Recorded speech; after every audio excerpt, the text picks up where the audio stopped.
How's it going, everybody? Welcome to Mentor Monday. Mentor Monday is your weekly microdose of encouragement, inspiration, and miracle grow on your potential as a coach. Before we begin, see this right here, right here. You see that? Jump inside the chat and let us know that you are here. Tell us where you're joining us from, what you're excited about, what you feel life and momentum on. Also, I always give you guys, I want to remind you, if you want to just like tell people who you're coaching, if you got a link to your own coaching stuff, feel free to put that in the chat. I don't care if people come on and you find a client out of that, you might as well. A lot of people are going to be seeing this. So just throw that into the chat. Also, Google probably will favor you a little bit when they start seeing some of the connections through the different spots. So feel free to do that, but tell us where you're joining us from, what you're excited about, what you feel life and momentum on, specifically what your niche is. That could be a really helpful thing for people to be able to find you. If you haven't decided on a niche, maybe we can help you with that in the future. If you've never joined us for Mentor Monday, we have a 4-word mission statement at Life Coach Training Institute, and it is proficient coaches. We want you to be an extraordinary coach with skills that help people get breakthrough and get quick transformation. The other side is thriving practices. It's not just about coaching skills. It's about knowing who your ideal client is, how to attract them. Obviously, signing a client, we want you to be successful as a business person. So we're always doing something into that end. So I need you to do me another favor. Preemptively like this post. It tells Facebook and YouTube that we are doing a good job. And as we always try to do, here's the thing. You can always take your like back. If you get to the end and you're like, Paul, this was terrible. I feel cheated. Why did you waste my time? You can take your little like back and it won't hurt my feelings. But do it, because I promise you it's going to be great. Let me say hello to a few people who are saying hello to me. Let me jump in over here. Betty's joining us from Wisconsin.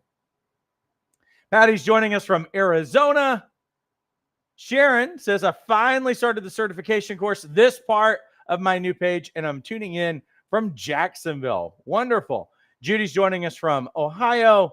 Angela is joining us from Arkansas.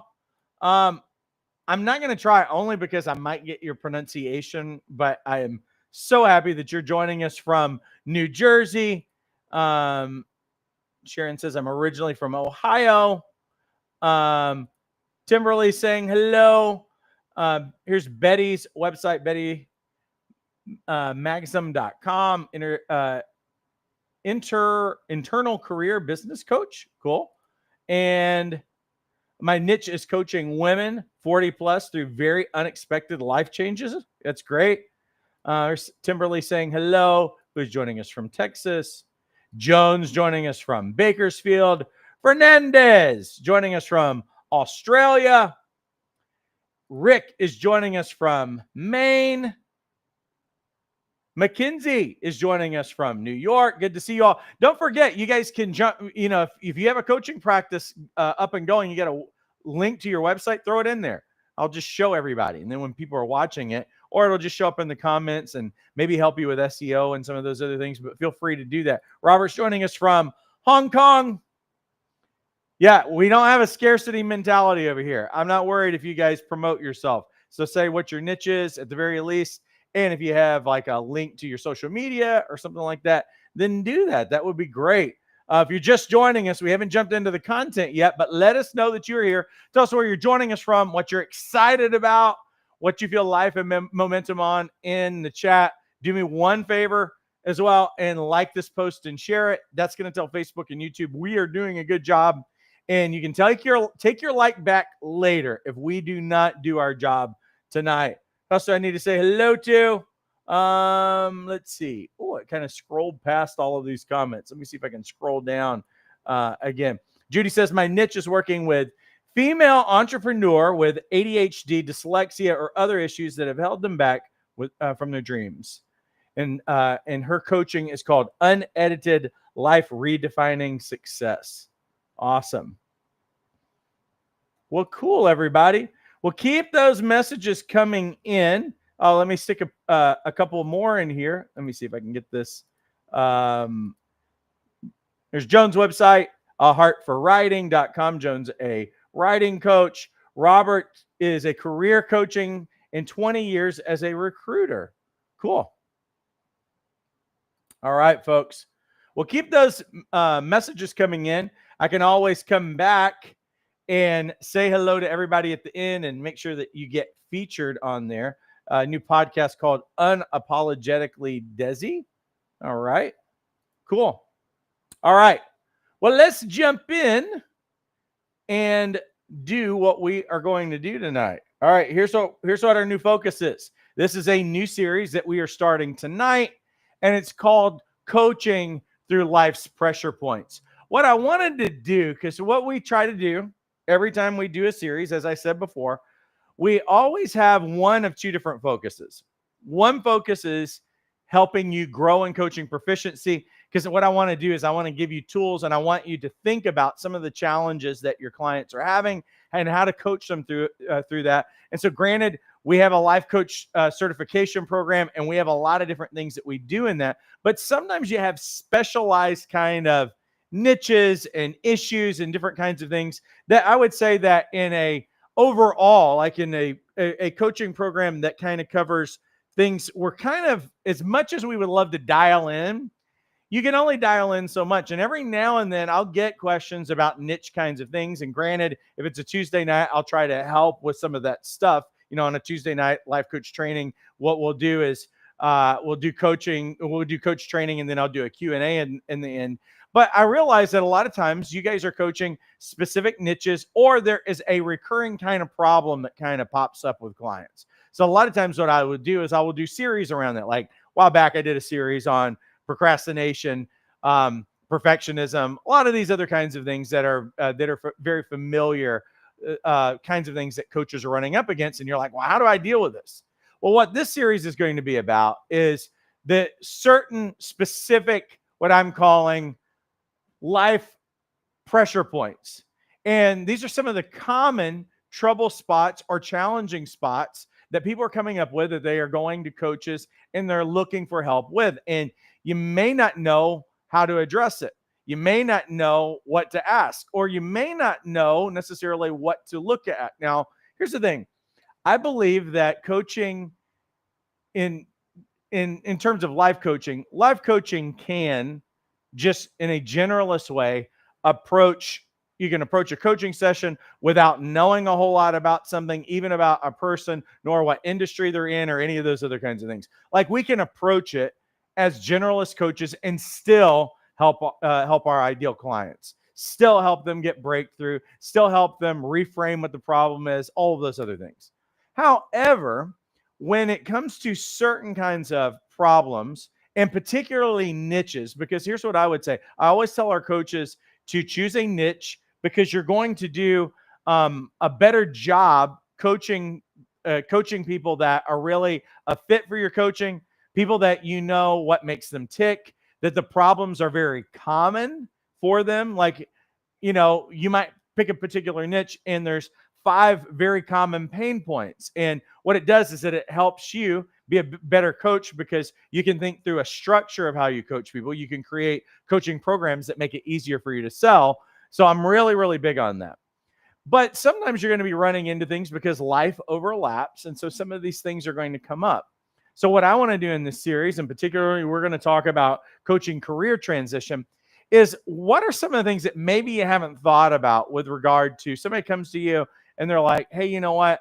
I'm kind of unsatisfied in my career. I'm unsatisfied in my job. Granted, from a generalist standpoint, we can ask some questions and we can help them. But it would definitely be helpful if I was able to take a step back and show you a structure at some particular things to look for and to look at and to listen for around these kind of trouble areas. So for the next 6 weeks, I know it took me forever to explain what the series was. Now I'm thinking about it. For the next 6 weeks, what I'm going to do is I'm going to look at each one of those, and I'm going to show you where to look and what kinds of questions that you should be asking. Career transition is going to be one that's really, really common. Challenges with career transition is that I notice, depending on the age group that you are dealing with, it's not like it was when we were growing up where you kind of worked the same job for 30 years. That's long gone. That doesn't really exist. But one of the things that I notice is that, well, most cases, and I'll see if I can draw kind of a picture of this, and maybe a picture will really help us. When it comes to someone's life, what they're going after in their life, in most cases, what people generally do, let me see if I can actually just blow up my whiteboard so you can see it. What most people do in their life, let's see if I can make this a little bit bigger. If this is someone's lifetime, here they are at 0. I'm not saying that people's life ends at 80. I just need a number. Here's 40. I'm just going to go 20. And then I'm going to go 60 here, just so we've got a range here. In most cases, in people's lives, they have a certain amount. What I'm going to do is I'm going to try to get a couple of little colors here working for me. When someone is growing up, there is a certain amount of growth that is happening during this time. Now, there's some things that are being instilled in them during this time. I would say during this time, there's a lot of beliefs that are forming, and those things can be good and they can be bad. What it does is that it definitely sets limits in terms of what they think is possible or impossible in their life. And so, and beliefs about themselves. So self-beliefs. And I would say that there's some other things like values. There's a list of things that kind of happen during this time. But at any rate, what is happening during this developmental time, and I would say this is somewhere between 0 to 18, but a lot of things are actually getting locked in a little bit earlier, usually around like age 8. There's significant growth that's happening during that time. And then another period happens when people get just a little bit older. I wouldn't say that the growth is as drastic, but another thing happens during this time that has its own trajectory. And that trajectory is all based on what I would say is knowledge and skill acquisition that happens during this time.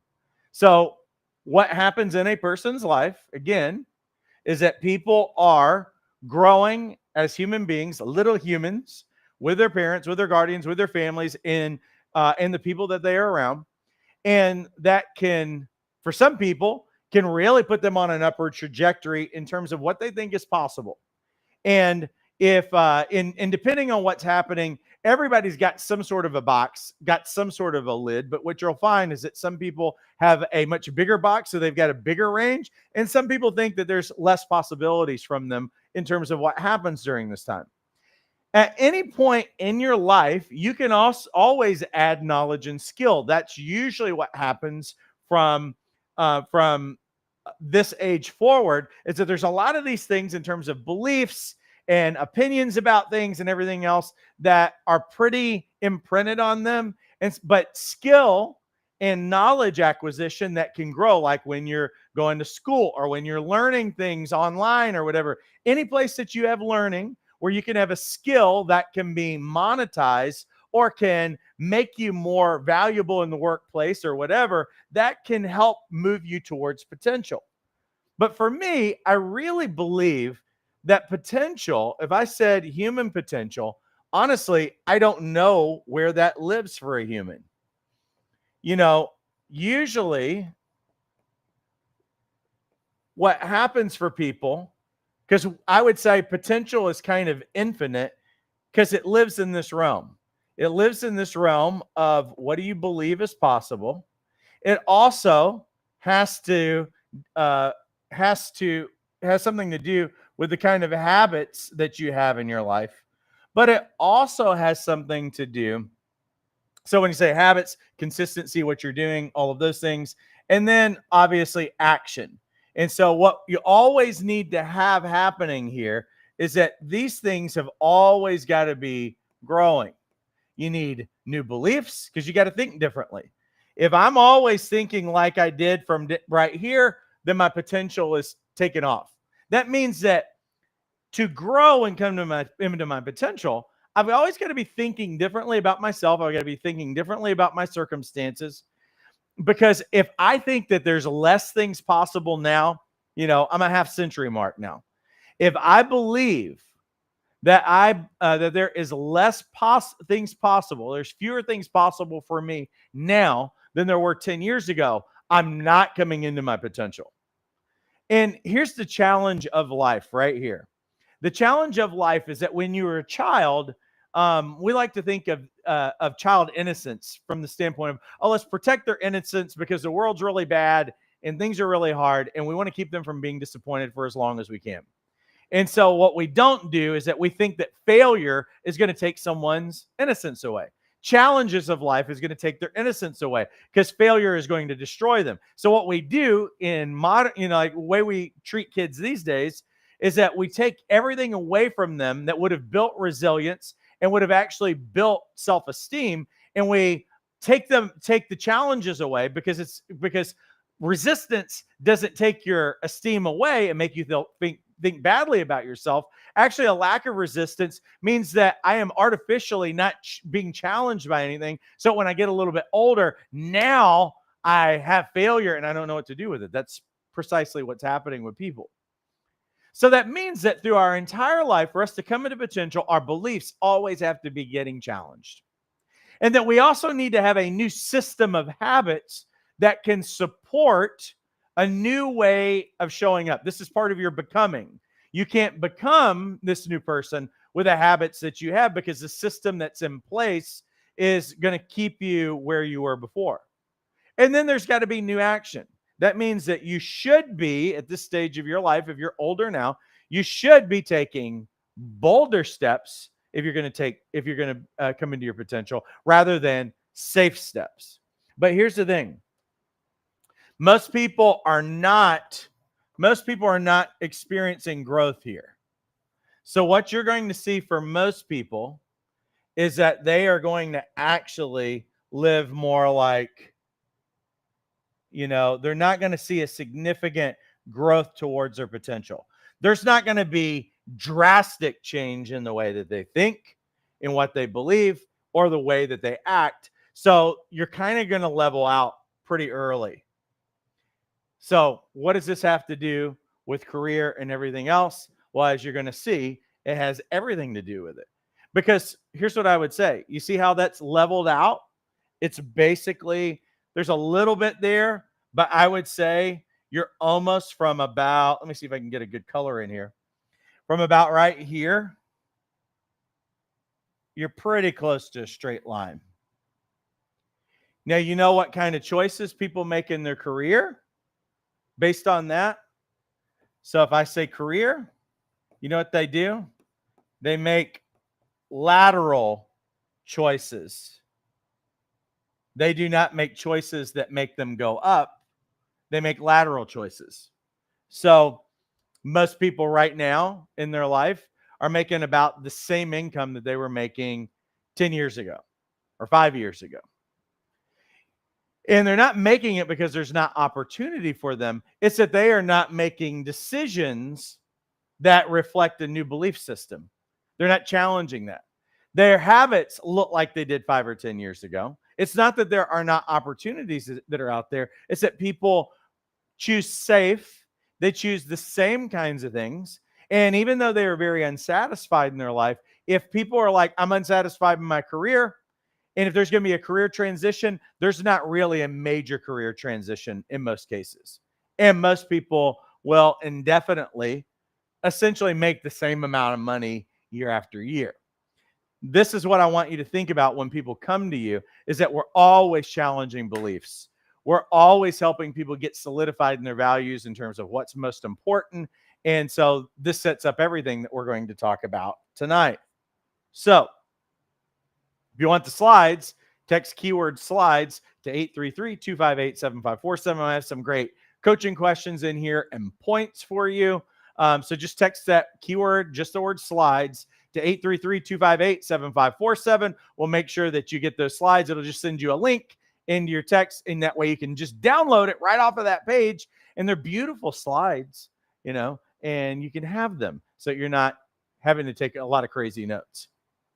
I want you to first understand that career spills into every part of life. It's not a single dimension of life, particularly for Westerners.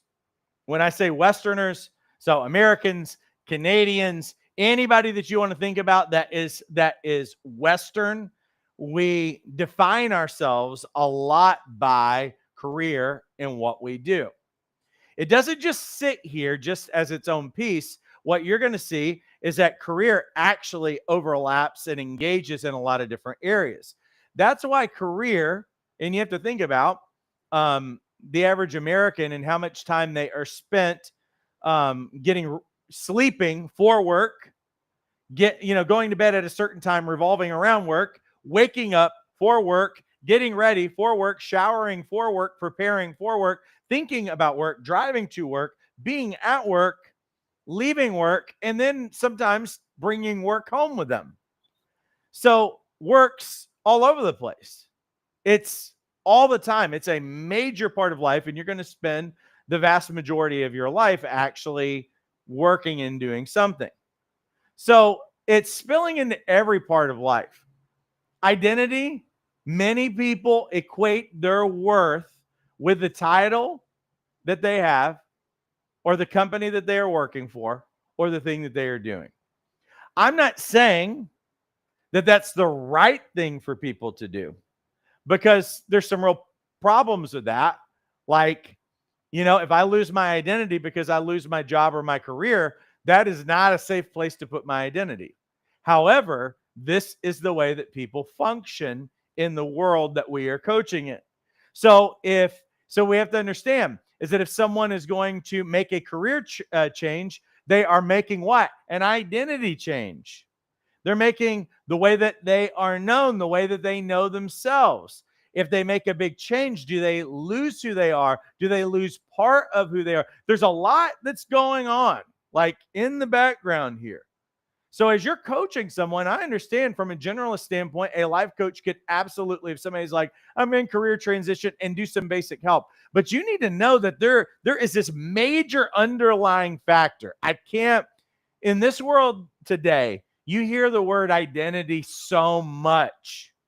And identity, at least in Western culture, is so connected to what you do. What do people say as you're growing up? When you're a kid, it's instilled in them as a Westerner. What are you going to be when you grow up? Now, here's the funny thing, is that we're not human doings, we're human beings. A kid already has a being. A child already has. You're not going to be a being because you're doing something, but in this culture, it's very much tied to what you're doing. It's actually quite sad, but I can't change our culture. That's where our culture is. So when people come to you, they are looking to be somebody and get something in their being as they have equated being and doing together. So identity is a major thing that's running, not really in the background, but it's right there all the time. Security. People are obviously thinking of, in career transition, of that fear of losing income. And a lot of times that fear of losing income, losing what they have right now, often keeps clients stuck, even in roles that drain them. You're going to see this consistently. So again, career spilling into this area of life. Identity, security. It's also spills into purpose. Why? If you talk to most people do not have purpose in their jobs. And here they are spending the vast majority of their life doing a job unto what? And it's usually not unto purpose. It's usually unto making ends meet, right? So what are people doing? They're just kind of like, they're going through things, and now their purpose is compartmentalized. Wouldn't it be great? And I know a lot of times people like to criticize this. Don't tell people to go after your dreams. Don't tell it. And it's like, dude, that's ridiculous. No, I think that we can align career with purpose. Absolutely.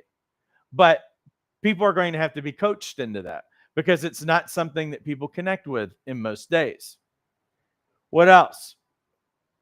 Career spills into every part of life. Legacy, for some, career is about what they'll be remembered for, not just what they did. Now, that's not everybody. Sometimes this is hitting people late in life. It's usually not what a young person thinks about all the time, but it's definitely that comes up at a certain point because you're like, what have I invested all these decades in and everything else? When clients get stuck, they often end up in limbo. And so what you're going to see is that most people will not actually make a career transition. They will stay put, not because it's right, but because it's safe.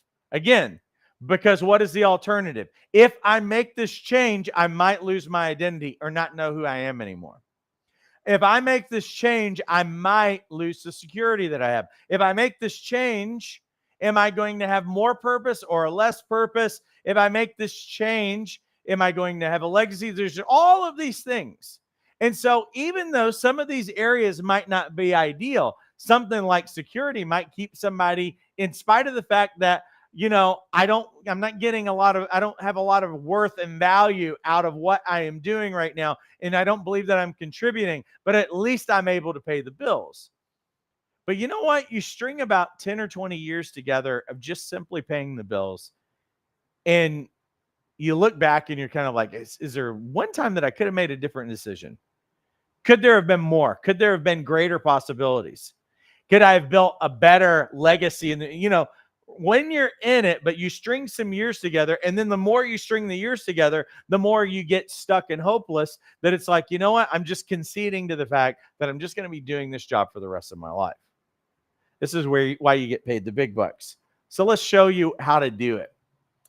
Obviously, if that's not obvious, people are going to end up in regret. And this is why you're going to see so much burnout with the people that you are coaching, which is super common. So here's what career pressure points sound like as you're coaching people. If you hear somebody say something like, I feel like I'm just surviving at work, that's it's a very common pain point. You're going to hear that a lot as you're coaching people and talking to them. I don't know if this is what I want anymore. It's a pressure point. And I want you to understand is that pressure points are not bad. You have to have a pain point to get change. Let me just say that for a second, because I don't want you to think that pressure points are bad. If people didn't have pressure points, they wouldn't want coaches. Pressure point gives us an opportunity to come into transition. And I know people try to stay away from transition because transition doesn't feel real good while it's going on. Resistance and pressure is always the key to breakthrough. It's always the key to change. Because if you don't have that, pressure and resistance is what actually changes you. If you never have pressure and resistance, then you'll never want to change. It's a pain threshold. I always use this example. I have this example just from the past week. I was sick for 6 weeks and with a bunch of sinus stuff. I still have it, but and it was literally putting me down during the day. I was taking a couple of naps a day because my head would just be so heavy. I just have to lay down and stuff. Well, finally, last Tuesday, I went to the doctor after battling this for weeks because I'm like, dude, I don't want to go to the doctor. I'll just take sinus medicine, but it wasn't getting any better. My wife's finally like, you got to go to the doctor. And I don't like going to the doctor. It's been years since I've been to the doctor. Went in there, finally got my medicine and took it. And I'm like, why didn't I do this weeks ago?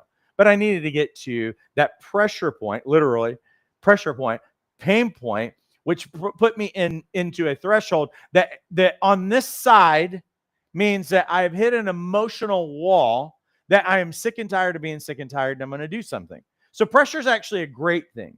So when we're hearing these things, I don't want you to save the day and make people feel better about their situation. Actually, they need to feel worse about their situation and do something about it. There's nothing worse than somebody complaining about their marriage and they won't do anything about it. Well, do something about it, but they're not doing anything about it. And like complaining and consoling and having therapeutic benefit to just, off gas all of this energy and until you bottle it up again for another month and then you blow up again, but then you're not doing anything about it. No, I don't want the pressure to be released in that way. I want it to be actually taken care of. And this is the things that we've got to listen for. So we're helping people do it. I want the promotion, but I'm scared it will consume my life. See when we were saying just a little while ago how habits, if you're going to come into potential, your habits have to change. A lot of times what people do, they know that to go over here and get the upgrade means that they have to have a higher level of responsibility. It means that I can't show up like I'm showing up over here. And sometimes people are choosing to not come into their potential and staying where they are because there's a payoff. Why? Because there's less pressure over here. It's not as hard and no one has those expectations. I've invested so much in this field. Can I really start over now? You're going to hear that in the over 40, over 50, over 60 crowd all the time.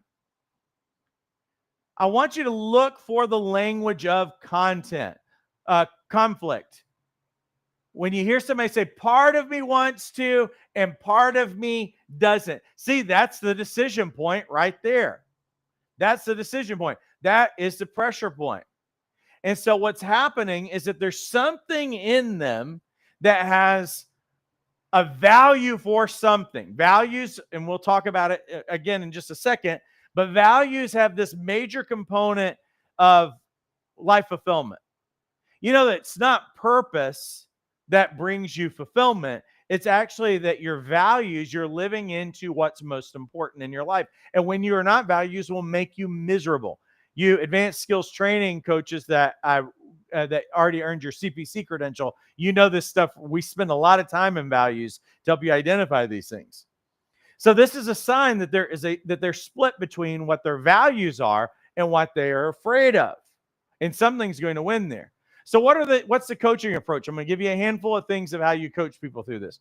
First off, clarify values. You need to help them distinguish between external wins like status, salary, recognition, and internal wins, freedom, growth, and meaning. Let me give you a few questions that you could ask.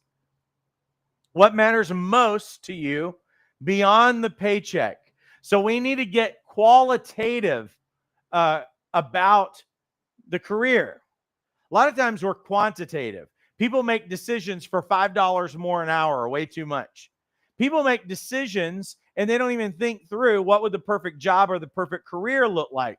So there's no substance about the decision that's informing them. They're usually trying to get out of a bad situation or out of a toxic situation or make just a little bit more money. But they're making, again, lateral moves. They're not really getting better. See, clarifying values can help someone with this. Which option feels most aligned with your life outside of work? So we're thinking about the other portions because, again, these things are all overlapping. We also want to allow those fears to surface as we're coaching people. Fear often hides behind logic. So here's some questions. If you knew this would succeed, what would you choose? What are we doing when we ask this question? Well, we're getting them out of scarcity and we're getting them to think in their imagination because here's the thing. Fear is also operating in the imagination. Fear is keeping them hostage where they are right now, but I can also use my imagination to think of a preferred future. So if I could say, if I knew this would succeed, can I picture this thing succeeding? What would I choose? What's the story you're telling yourself about what could go wrong? People are always in story form. They're always in some kind of a narrative. They're always telling themselves the same story. When people talk, you notice they always talk in story form about their past, where they've been, where they're headed, and all those other things. And a lot of times your story makes you not the main character. The story ends up making you a character that is caught between the pages and caught between the chapters of a lot of other things happening, and you're kind of a victim of circumstance. We have to help people tell a new story so that they can have a new life. So that means listening to the story that people are telling and helping them get free. Another thing that you want to help them in terms of your coaching approach is to help them begin to envision the future. Have them time travel. Let them look 12 months down the road, down each possible path, and let them feel which option 12 months down the road sparks energy versus dread. Let me give you some coaching questions on that. Walk me through a typical day if you stay where you are. So we're 12 months down the road. Walk me through a typical day. We're 12 months from now, September 2026. If you stay where you are right now, what is your life going to look like? Because I can ask some very specific questions. I'll ask it to you guys because some of you haven't pulled the trigger on getting trained and certified yet, and you haven't actually started your coaching career. If you do nothing else and you stay where you are, tell me in September 2026, where are you going to be working? Hey, coach. Hey, you want to be coaches? September 2026. If you don't do something and actually get trained and certified and start 1 year from now, walk me through your day. Can you walk me through your day? How much money is in your bank account 1 year from now? I know it's not all about money, but you'd probably say, I'm probably making the same money. What kind of work are you doing? How are you spending your time? Are you ahead or are you in exactly the same place? How do your relationships look if you don't make this change? How does it look like? What does it look like in terms of your purpose, in terms of your legacy? See, these are the things that we want our clients to think through. I want you to think through these things. Because what happens is that when you can envision the future, does this give you excitement about your future? Does this bring life to you? That some of you are like, well, I'm still kind of debating. I'm looking at this coaching program with Life Coach Training Institute. It's $195. And, I just don't know. And it's like, dude, it's $195. This is not like the biggest decision you'll ever make in your life in terms of the money. But it is saying everything about the decisions that you will not make in your life, and the fact that you are choosing and you're choosing the same beliefs that keep you in the same place, the same habits that keep you in the same place, the same actions that keep you in the same place. Now, if you're okay right now with looking 12 months down the future and saying this does not bring dread, I'd be fine with that. I'd be at peace. Then you're not ready to pivot and change. This is what's going to be true of your clients. You're not ready to pivot and change. If that doesn't bother you, then you're not going to move anyway. But if you can envision it and everything staying exactly the same, can you keep tolerating your life? There has to be a thing in you that you get to that line in the sand where I can't tolerate where I am anymore and you want to move forward. Walk me through a typical day if you do take the new opportunity. So think about that. I want you guys to do the exact same thing in your career. Imagine 1 year from now, you're actually coaching clients. You're actually getting to live into your purpose. You're actually making money doing the thing that you would do for free. How different does that feel? So envision that. We envision the alternative, but what does that actually feel like? Now, listen, what this does is it helps people kind of get breakthrough from their stuck place. When I can start thinking in my mind, and we're all good in our imagination for the most part. Younger people are usually better. I'm trying to practice my imagination a little bit more as I get older, because you use it or you lose it, and sometimes we just kind of get stuck in a routine. But if you can think about what that future would look like, if these things were true, you can actually start to feel the emotions. You can actually feel that state of being, and you can contrast. This feels like energy. This feels like dread. This feels like something new that I really want and that I'm inspired by. And some of these things can start to help people move forward and make the decisions that they need to make. I'm going to give you a decision guide here. How does this choice line up with who they want to be? So that first part is alignment. The choice that they are making, does this allow you to become who you want to be? Or does it keep you in the place of more of the same? Energy. Does this thing, and this is a closed-ended question, I know, but does this give you energy or does this drain your energy? That's a real easy one for people to grab a hold of. Sustainability. How can you thrive in this choice long term? And then experiment. I say, encourage your clients to take a test. Like push them, challenge them to take some sort of a step. That might mean they're shadowing. It might mean they're networking. It might mean they're taking a short-term project. It might be that you're taking a training course or whatever.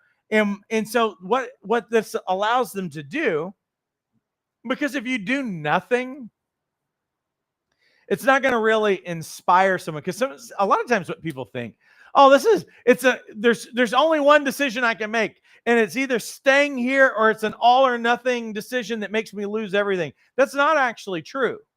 There are some decisions that every one of you could make right now towards your coaching career that is not an all or nothing decision, but it is a decision. And what happens is that you start getting around the people and you get in the environment. And what happens is that it starts to soften your heart. It starts to help you get out of fear and get into dreaming. See, some of you actually, some of you are like, man, just go from here and then leaving my current job and becoming a full-time coach, that seems so far away. Well, that's all or nothing.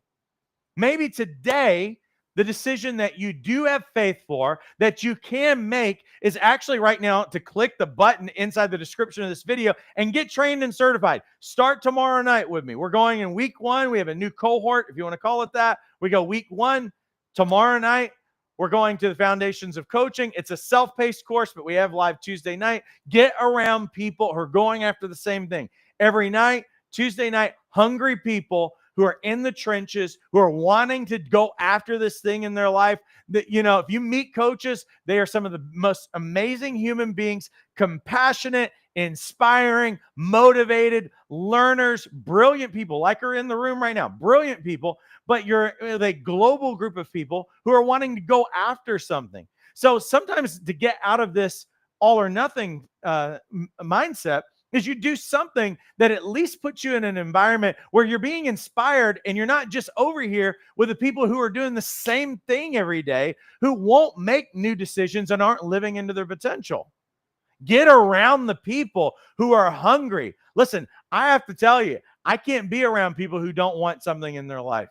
It kills me to no end. I remember one time my wife wanted us to make some new friends where we were when we had moved somewhere, and she says, "Oh, we're going to go hang out at the beach with this new couple I met, and they have a kid, so our kids can play." And I'm like, "Oh, this doesn't sound like a lot of fun to me," but I was like, "Okay, let's go do it." So we went and hung out that day. And I remember after we left and we're driving, and my wife's like, she's like, apparently she had a good time. She went and kayaked with the wife, and they came back and we just kind of hung out a little bit. And then we went home, and she was like, well, how was your time with so-and-so? And I was like, well, he's nice. He's simple. And my wife's like, well, that's really mean. And I'm like, no, it's fine for him, but he doesn't want anything. And so I don't know what I'm supposed to do with someone who doesn't want anything, because it doesn't bring me to life. I need someone to light my fire. I need someone who is iron sharpens iron. I have to have those kinds of people.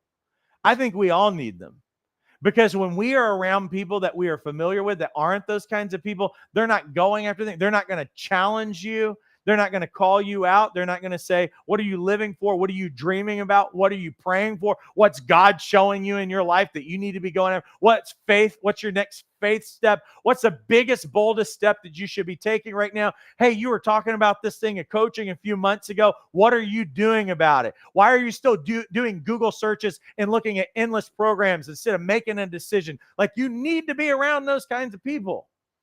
That's what this first step is not, oh, I'm over here trying to find something. That first step puts you in a place where you can be inspired, and you can try it on, and you can do a test drive, and you can feel something. And when it begins to resonate, you know what happens is that it starts changing your identity. This identity lets me stay here. This identity that says to me, Paul, this is who you are. It says, Dan, this is who you are. Joan, this is who you are, starts to inspire you, and you start becoming that person, but we have to take a step towards it. This is what we've got to encourage our clients to do. Here's some career coaching questions here just to wrap it up. What part of this decision feels most exciting? What part of it feels most heavy? What values are you unwilling to compromise in this next season? It's really important. What would you do if money wasn't a factor? Because we know that money is a major limiter, and it's always making decisions for people. When you picture yourself 5 years down this path, what's your gut reaction? Again, you can get all those slides. Don't forget to download them all. Let me talk to you guys again that have not gotten trained and certified. Don't you leave. Don't you leave. I'm not letting you go. Listen, the link is inside the description to get enrolled. Our life coach certification course, we've trained about 50-something thousand coaches over the last 10 years. We are the largest life coach training program in North America, and we're fully accredited. What we have done, and what our ambition has been, is to make proficient coaches who launch thriving practices, and they are world changers globally, and we're doing it. And we're doing it in a way that doesn't put you in debt, because apparently the education system in this country thinks that spending money and putting people in debt is the launch pad to financial freedom. And I'm going to tell you, we know that it is not. It's actually puts you in greater prison and bogs you down. I don't want you being stressed out. I don't want you worrying about those things. I want us to focus on what you need to learn today that makes you an extraordinary coach. We created our programs all around thinking of you, because I was that guy. I was that guy who wanted better for my family, who had no money to do it, had no pathway to do it, and I had to get very creative. And so back in the day, it means that you had to travel. It meant that you had to spend thousands of dollars. And it also meant that they gave you a piece of paper and you had no idea if you were going to even be able to get clients. That's where we were when I started. I understand all those fears, those limiting beliefs, those programs, and some of those realities. The fact that, hey, you know what? How can I take a risk on spending thousands of dollars and not know whether or not this is going to actually work? So what we did is that we created a self-paced program that has tons of support with our live Tuesday night coach training, so that you are learning everything that you need to do. Listen, it's coaching. You don't need a 8-year degree to become to become a coach. And so people who are like perpetually leaving people in training mode, the longer, in my opinion, the longer you stay in some of these cycles of training, the more you're going to be intimidated that you can't do something. So what we did is that I created an expedited training program that gives you everything that you're going to need, and that has ongoing support, so that you're never doing this thing alone. And there's community. Like, you have a relationship with other coaches that can help you, inspire you, hold you accountable, all of those other things, and tons of tools to help you get started in your business. Our curriculum starts with these 7 core modules. Again, we're starting with session 1 tomorrow night, but you can start the modules in about 90 seconds after you enroll. Foundations of Coaching, the anatomy of a dynamic coaching session. What we do in those is that we help you understand what coaching is, what it's not, help you stay in your lane, show you the nuts and bolts of what is actually in a coaching session. We'll demonstrate that in the very beginning. Then you'll know what that approach is supposed to look like, and we go through each one of those pieces. We show you how to become a dynamic listener in sessions 3 and 4. We also give you the tools of how to ask powerful questions, and how do you help your clients set goals? How do you help them stay accountable and get extraordinary results? How to establish a growing coaching practice. Session 7, that alone is worth thousands of dollars, because what we show you in there is the things that I wish I would have been told as a coach, in terms of how do you begin to initiate relationship with people and build a 6-figure coaching practice. We always have live coaching practice about every 3 or 4 weeks. We have live nights where you can come in and practice with other coaches and get feedback. And we also have live Q&As. It's 30 hours of training. This is not going to take the rest of your life. You're in the driver's seat of setting your own schedule, but we have Tuesday night coach training where you always have a touchdown support. That includes the live calls, Q&As, and role playing. It also includes your opportunity to connect with other coaches. You're also going to get all your onboarding documents. That's all your coaching agreement stuff, invoices, all of that fancy stuff that you need that would literally, you'd spend hundreds of dollars getting done, or you'd spend 100 hours in development. We give you that is completely brandable. You can change all the colors, all those other things, but you're ready to take clients. You're also going to get a coaching tool starter kit. We give you 6 tools to start. We give you hundreds of sample questions, tons of tools. You're also going to get a free listing on our top ranked life coach directory called lifecoachmatch.com. And obviously you're going to get your certificate. It's a $3,500 value. This will bring you into coaching mastery. It's going to give you the credibility that you're looking for. It's going to allow you to live into your purpose, step into freedom, and best of all, we do not have a sales team. Other coaching programs cost thousands of dollars because they're giving 50% of your tuition to a sales team. So if you want to know why things are so expensive, that's why. Because coach training schools are not good at business. So they got to hire salespeople. They got to hire closers to close you on an extraordinarily expensive program. And the only way their trainers in the business makes any money is that they got to give half of that money to the closers, and the other half takes care of all of the overhead costs and everything else. I think we can do better than that. $195. That's your one-time payment. There are payment plans. It'll take you 90 seconds to get enrolled. You can click the link inside the description of this video to get enrolled, and we can do this thing together. So let me say hello to a couple of other people. Tanya says, I'm a new coach from Washington. My niche, I think, is women who feel they have lost themselves in the crazy of life in transitions. Cool. Rick says, I just finished. You guys should go for it. No hidden costs. Thank you. Lori says, thank you for your fire tonight, Paul. Thank you. And Betty says, amazing info tonight. Thank you. You guys are so welcome. And I hope you learned something. Make sure you get those slides and jump in to all of those things. Well, listen, everybody, what we are going to do now is we're going to put this thing on replay. So if you missed it, you can pull, listen, you got late, you can just pull that YouTube video back, refresh it, and you can watch it all over again. Or we're going to put it on replay on all our channels so you can watch it. Listen, just get enrolled, guys. If you haven't done this thing yet, listen, it's a no-brainer decision. You know, that's $195. What is that? That's like $6 a day or something like that. I mean, it's something crazy to be able to step into stuff. So quit making it a bigger decision than what you think that it is. Just make the decision. We got a payment plan. We'll make it really simple for you. At the very least, if you haven't already done our free course, at least get in our free course. Like, that's as low risk as we can make it. All right. Listen, I appreciate you guys all immensely. Have a great rest of your week and take care.